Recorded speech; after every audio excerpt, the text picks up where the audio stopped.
अब तक की 5 अहम खबरें। नफरती बयानों को हिंदू राष्ट्रवादी संगठन जानबूझकर मुस्लिम समुदाय के खिलाफ देते हैं। सुप्रीम कोर्ट के वकीलों के एक गठन ने उत्तराखंड के governor lieutenant general Gurmeet Singh को एक खत लिख राज्य में हो रही नफरती हादसों पर कदम उठाने की मांग की है। खत की शुरुआत में लिखा गया कि यह खत हम उत्तराखंड राज्य में हो रहे वाकयातों पर अपनी गहरी चिंता व्यक्त करते हुए लिख रहे हैं, क्योंकि राज्य का इतिहास अमन और शांति का रहा है, लेकिन वहीं अभी डर और नफरत फैलाने के इस एजेंडे के तहत ऐसी वारदातों को बढ़ाया जा रहा है। उन्होंने कहा कि 12 दिन के समय के अंदर ऐसे 4 वाकयात पेश आ गए हैं जहां हिंदू राष्ट्रीय संगठनों की तरफ से जानबूझकर मुस्लिम समुदाय के खिलाफ बयान दिए गए हैं। उन्होंने कहा कि ऐसे बयान दिए जा रहे हैं जहां मुस्लिम समुदाय और माइनॉरिटीज को बाइकॉट करने की बातें हो रही हैं, लेकिन पुलिस इस मामले में कोई भी कार्रवाई नहीं कर रही है। इसके साथ ही खत में यह भी कहा गया कि सुप्रीम कोर्ट के 21 अक्टूबर 2022 के ऑर्डर के मुताबिक उत्तराखंड, हिमाचल प्रदेश और दिल्ली राज्यों को यह आदेश दिए गए थे कि किसी भी नफरती बयान पर बिना किसी रस्मी एफआईआर के कोर्ट सुओ मोटो एक्शन ले सकती है, तो सरकार उस पर गौर करे। सरकार के जम्मू कश्मीर के हालातों को सही बताने के दावों पर फिर उठे सवाल। जम्मू कश्मीर के हालात और उन पर टिप्पणी हमेशा से ही सियासत को गरमा देती है। इससे पहले जब जम्मू कश्मीर से आर्मी को हटाने की बातें चर्चा में आई थी, तब भी विपक्षी सरकार की तरफ से भाजपा सरकार पर बड़ी तनकीदें की गई और ये कहा गया था कि अगर जम्मू कश्मीर के हालात इतने ही सामान्य हैं, तो फिर क्यों यहाँ हर चप्पे चप्पे पर आर्मी लगी हुई है? क्यों यहाँ अगर किसी को घर से बाहर निकलना होता है तो पहले खुद की चेकिंग करवानी पड़ती है? जिस मामले में सरकार ने यह कहा था कि जम्मू कश्मीर के हालात अब बिल्कुल नियंत्रण में आ गए हैं, यहाँ से आतंकवाद भी खत्म हो चुका है, अब जल्द ही यहाँ से आर्मी का कुछ हिस्सा भी हटा लिया जाएगा। लेकिन वहीं चिनार कॉर्प्स के general commanding officer lieutenant general ADS Aujla के एक बयान ने फिर से सरकार की तरफ से किए गए दावों पर सवाल उठाए हैं। लेफ्टिनेंट जनरल एडीएस औजला ने अपने इंटरव्यू में जम्मू कश्मीर के हालातों पर बात करते हुए कहा कि वहाँ के हालात अब पहले से ठीक है, लेकिन फिर भी उनके हिसाब से अभी ये समय नहीं है कि वहां से आर्मी को हटा दिया जाए।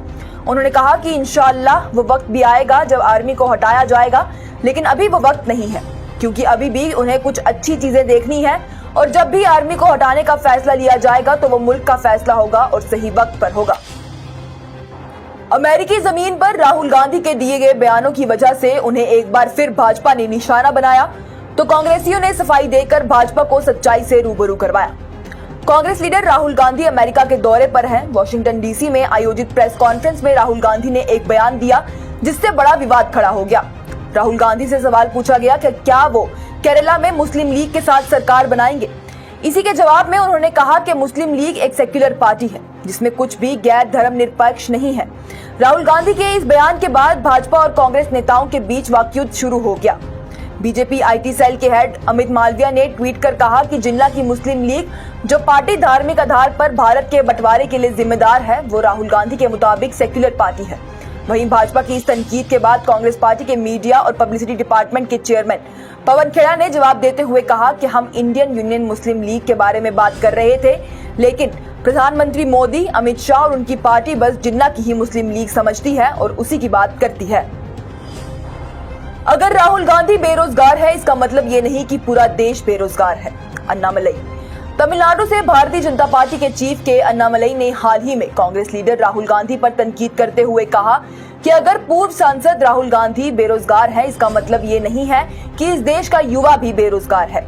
अन्नामलई ने यह बयान सीनियर कांग्रेस लीडर मनिकम टैगोर के बयान पर दिया, जहां मनिकम टैगोर ने कहा था कि कांग्रेस की अच्छी संस्कृति की वजह से ही तमिलनाडु में बाकी राजनीतिक पार्टियों का नाम खराब हो गया है।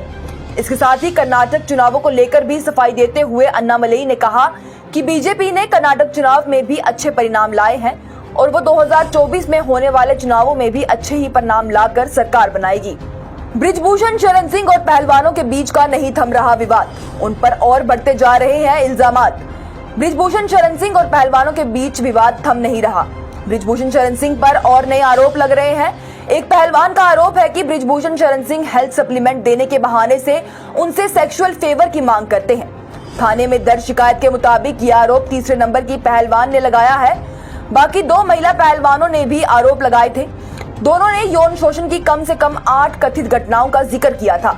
महिला पहलवानों ने आरोप लगाया था कि ये सभी घटनाएं टूर्नामेंट के दौरान या प्रैक्टिस करते समय WFI के ऑफिस में हुई थी। इसके साथ ही 5 जून को तय की गई बीजेपी सांसद बृजभूषण शरण सिंह की अयोध्या में होने वाली महारैली, जिसमें 11 लाख लोगों के जुटने का दावा किया गया था, बृजभूषण शरण सिंह के समर्थन की इस रैली को भी रद्द कर दिया गया है। प्रशासन ने इस रैली को करने की इजाजत देने से इनकार कर दिया है। ये थी अब तक की 5 अहम खबरें। लेटेस्ट अपडेट्स के लिए देखते रहिए न्यूज इंसाइडर 24/7।